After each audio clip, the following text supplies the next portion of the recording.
ರಾತ್ರೋರಾತ್ರಿ ಪೆಟ್ರೋಲ್ ಕಳ್ಳತನ ಇದು ತೈಲ ಬಿಕ್ಕಟ್ಟಿನ ಸೈಡ್ ಎಫೆಕ್ಟ್ ಅಂತ ಹೇಳಬಹುದು.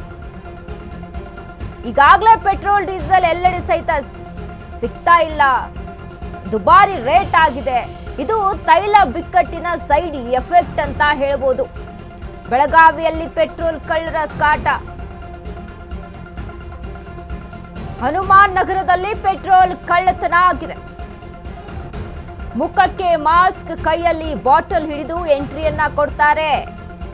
ಮನೆ ಮುಂದಿನ ಬೈಕ್ಗಳಿಂದ ಪೆಟ್ರೋಲ್ ಬೇಸ್ ಮಾಡ್ತಾರೆ. ಬೈಕ್ಗಳಲ್ಲಿನ ಪೆಟ್ರೋಲ್ ಕದ್ದ ಖದೀಮರು. ಪೆಟ್ರೋಲ್ ಡೀಸೆಲ್ ಅಭಾವದಿಂದಾಗಿ ಬೆಲೆ ಏರಿಕೆಯಿಂದಾಗಿ ಜನ ಈಗ ಕಳ್ಳತನಕ್ಕೆ ಇಳಿದು ಬಿಟ್ಟಿದ್ದಾರೆ. ನೋಡಿ, ಇವ್ರು ಯಾರೋ ಖದೀಮರು ಪೆಟ್ರೋಲ್ ಡೀಸೆಲ್ ಅನ್ನ ಅಲ್ಲಿ ಎಲ್ಲಿ ಬೈಕ್ಗಳನ್ನ ನಿಲ್ಲಿಸುತ್ತಾರೆ ಅಲ್ಲಿ ಪೆಟ್ರೋಲ್ ಡೀಸೆಲ್ ಅನ್ನ ಕದಿತಾ ಇರುವಂತದ್ದು. ರಾತ್ರಿ ನಡೆದಿರುವಂತಹ ಕಳ್ಳತನ. ತೈಲ ಬಿಕ್ಕಟ್ಟಿನ ಸೈಡ್ ಎಫೆಕ್ಟ್ ಎಷ್ಟು ಮಟ್ಟಿಗೆ ತಾರಕಕ್ಕೇರಿದೆ ಅಂತ ಗಮನಿಸಬಹುದು ನಾವು. ಬೆಳಗಾವಿಯಲ್ಲಿ ಪೆಟ್ರೋಲ್ ಕಳ್ಳರ ಕಾಟ ಹೆಚ್ಚಾಗಿದೆ. ಹನುಮಾನ್ ನಗರದಲ್ಲಿ ಪೆಟ್ರೋಲ್ ಕಳ್ಳತನ ಆಗಿರುವಂತದ್ದು. ಬೆಳಗಾವಿಯ ಹನುಮಾನ್ ನಗರದಲ್ಲಿ ಮುಖಕ್ಕೆ ಮಾಸ್ಕ್, ಕೈಯಲ್ಲಿ ಬಾಟಲ್ ಹಿಡಿದು ಎಂಟ್ರಿ ಕೊಡ್ತಾರೆ.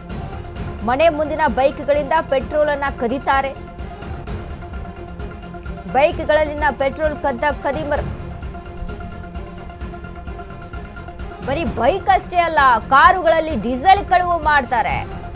ಪೆಟ್ರೋಲ್ ಡೀಸೆಲ್ ಕಳ್ಳರ ಕಾಟ, ಜನಾಕ್ರೋಶ ಸ್ಫೋಟವಾಗ್ತಾ ಇದೆ. ನೋಡಿ, ಖದೀಮರ ಮೇಲೆ ಕಣ್ಣಿಡುವಂತೆ ಪೊಲೀಸರ ಮೇಲೆ ಒತ್ತಡ ಆಗ್ತಾ ಇದೆ ಇಲ್ಲಿ. ನೋಡಿ, ಈಗಾಗಲೇ ರಾಜ್ಯದಲ್ಲಿ ಪೆಟ್ರೋಲ್ ಮತ್ತು ಡೀಸೆಲ್ ಅಭಾವ ತುಂಬಾ ತಾರಕಕ್ಕೇರಿದೆ. ಹಾಗಾಗಿ ಇಲ್ಲಿ ಯಾರೋ ಖದೀಮರು ಮುಖಕ್ಕೆ ಮಾಸ್ಕ್ ಅನ್ನ ಹಾಕೊಂಡು ಕೈಯಲ್ಲಿ ಬಾಟಲ್ ಅನ್ನ ಇಟ್ಕೊಂಡು ಪೆಟ್ರೋಲ್ ಡೀಸೆಲ್ ಅನ್ನ ಕಳ್ಳತನ ಮಾಡ್ತಾ ಇದ್ದಾರೆ ಅಂತ. ಇದು ಮುಂಚೆನೂ ಸಹಿತ ಕೆಲವೊಂದು ಏರಿಯಾಗಳಲ್ಲಿ ಆವಾಗ ಈ ರೀತಿಯಾದಂತಹ ಘಟನೆಗಳು ನಡೀತಾ ಇತ್ತು. ಬಟ್ ಇಲ್ಲಿ ನೋಡಿ, ಈಗ ಮತ್ತಷ್ಟು ತಾರಕಕ್ಕೆ ಹೋಗಿರುವಂತಹ ಕಾರಣದಿಂದಾಗಿ ಮತ್ತಷ್ಟು ಈ ರೀತಿಯಾದಂತಹ ಕಳ್ಳತನಗಳು ಇಲ್ಲಿ ಹೆಚ್ಚಾಗಿ ಬೆಳಕಿಗೆ ಬರ್ತಾ ಇದೆ. ಈಗ ಅಂತೂ ನಾವು ಗಮನಿಸ್ತಾ ಇದ್ವಿ ಅಲ್ಲಿ ಖದೀಮರು ಯಾವ ರೀತಿಯಾಗಿ ಹೋಗ್ತಾ ಇದ್ದಾರೆ ಅನ್ನುವಂಥದ್ದನ್ನ. ಕೈಯಲ್ಲಿ ಬಾಟ್ಲನ್ನ ಹಿಡ್ಕೊಂಡು ಅಲ್ಲಿ ಬೈಕ್ ಬಳಿ ಹೋಗ್ತಾರೆ, ನಿಲ್ಲಿಸಿರುವಂತಹ ಕಾರ್ ಬಳಿ ಹೋಗ್ತಾರೆ, ಕಾರ್ ಬಳಿ ಹೋಗಿ ಡೀಸೆಲ್ ಕಳ್ಳತನ ಮಾಡ್ತಾರೆ, ಇನ್ನು ಬೈಕ್ ಬಳಿ ಹೋಗಿ ಅಲ್ಲಿ ಪೆಟ್ರೋಲ್ ಕಳ್ಳತನ ಮಾಡ್ತಾರೆ. ಸೊ ಈ ರೀತಿಯಾಗಿ ಮುಂಚೆನೇ ಒಂದು ಪ್ರೀ ಪ್ಲಾನ್ ಅನ್ನ ಮಾಡಿಕೊಂಡು ಈ ರೀತಿಯಾಗಿ ಹೇಗೆ ಕಳ್ಳತನ ಮಾಡಬೇಕು ಅನ್ನೋದ್ರ ಬಗ್ಗೆ ಐಡಿಯಾಸ್ಗಳನ್ನ ಅಲ್ಲಿ ರೂಪಿಸ್ಕೊಂಡು ಕಳ್ಳತನಕ್ಕೆ ಮುಂದಾಗಿರುವಂಥದ್ದು. ಇಲ್ಲಿ ಕಾರ್ ಬಳಿ ಬರ್ತಾ ಇದ್ದಂಥ ಒಬ್ಬ ಕಳ್ಳನನ್ನ ನಾವು ಗಮನಿಸ್ತಾ ಇದ್ದೀವಿ. ನೋಡಿ, ರಾತ್ರಿ ಜನ ಮಲಗಿರುವಂತಹ ಟೈಮ್ನಲ್ಲಿ ಬಂದು ಈ ರೀತಿಯಾಗಿ ಕಳ್ಳತನಕ್ಕೆ ಮುಂದಾಗಿರುವಂತಹ ಖದೀಮರು. ಹೀಗಾಗಿ ಪೊಲೀಸರ ಮೇಲೆ ಒತ್ತಡವನ್ನ ಹಾಕ್ತಾ ಇದ್ದಾರೆ ಜನ. ಈ ರೀತಿಯಾಗಿ ನಡೀತಾ ಇದೆ, ದಯವಿಟ್ಟು ಇಂಥವ್ರು ಯಾರಿದ್ದಾರೆ ಅವರನ್ನ ವಶಕ್ಕೆ ಪಡೆದುಕೊಳ್ಳಿ, ಇದನ್ನ ಕಂಡುಹಿಡಿಯುವಂತ ಕೆಲಸ ಮಾಡಿ ಅನ್ನುವಂಥ ವಿಚಾರಕ್ಕೆ ಸಂಬಂಧಪಟ್ಟಂತೆ ಪೊಲೀಸರ ಮೇಲೆ ಒತ್ತಡ ಸಹಿತ ಕೇಳಿ ಬರ್ತಾ ಇರುವಂಥದ್ದು. ಬೆಳಗಾವಿಯ ಒಂದು ಹನುಮಾನ್ ನಗರದಲ್ಲಿ ನಡೆದಿರುವಂತಹ ಘಟನೆ ಇದು.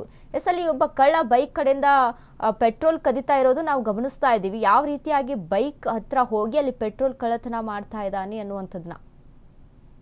ರಾತ್ರಿ ನಡೆದಿರುವಂತಹ ಘಟನೆ. ಈ ರೀತಿಯಾದಂತಹ ಘಟನೆಗಳು ಈ ಹಿಂದೆ ನಡೆದಿಲ್ವಾ ಅಂತ ನೋಡಿದ್ರೆ ಅಫ್ಕೋರ್ಸ್ ನಡೆದಿದೆ. ಬಟ್ ಏನಂತ ಅಂದ್ರೆ ತುಂಬಾ ರೇರ್ ಆಗಿ ಕೆಲವೊಂದು ಪ್ರದೇಶಗಳಲ್ಲಿ ಈ ರೀತಿಯಾಗಿ ನಡೀತಾ ಇತ್ತು. ಬಟ್ ಈಗ ಪೆಟ್ರೋಲ್ ಡೀಸೆಲ್ ಅಭಾವ ಏನು ಹೆಚ್ಚಾಗಿದೆ, ಸೊ ಹಾಗಾಗಿ ಇದರಿಂದ ಈ ಖದೀಮರು ಪೆಟ್ರೋಲ್ ಡೀಸೆಲ್ ಕಳ್ಳತನಕ್ಕೆ ಮುಂದಾಗಿರುವಂಥದ್ದನ್ನ ನಾವು ಗಮನಿಸ್ತಾ ಇದ್ದೀವಿ.